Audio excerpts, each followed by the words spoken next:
can be tricky.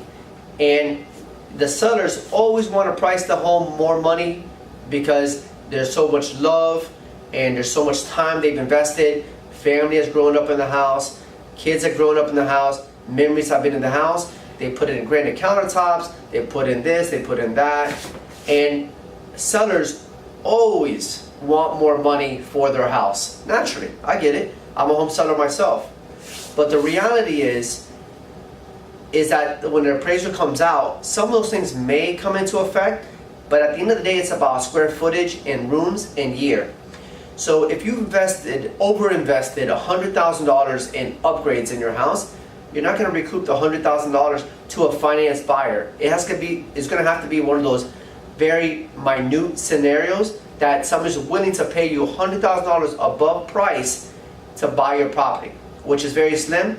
Your home will stay on the market for a long time. So what happens when your home stays on the market for a long time? Well, it becomes stale. And you guys know what stale means. If the home stays on the market for over 30 days, for example, in a lucrative market, it's not the new kid on the block anymore. The new kid on the block, it's like that restaurant when you're driving around, you see signs for a restaurant for a long, that's coming, Outback is coming. You're so excited.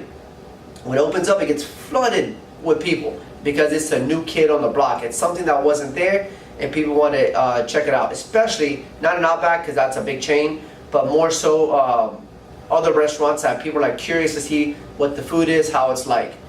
It's the same thing with a house. When it comes on the market, it's ready, it's prime, people are excited to see it.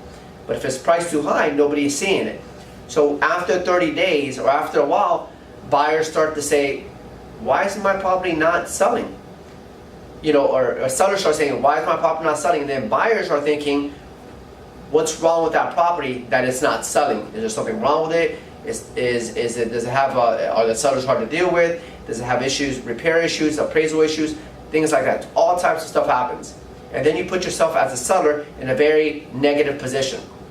So it's very vital to price the home correctly initially, because that way, in fact, sometimes it's even better to price it just a little bit lower and then get multiple bids and then bid those prices up to get the maximum of value. But now, blood is in the water. Now the sharks are trying to attack the same fish, because you have multiple bids. Now it becomes like a frenzy and you can start bidding up prices and then get more money that way. But if you start off high, the chances will be that the house is going to sit on the market for a long time, and then you're going to feel the pain of paying those bills every single month, and you're going to make rash decisions after, and then many times you go from here to try to sell your home, and now you affect the whole market and your bottom line. So it's something to consider.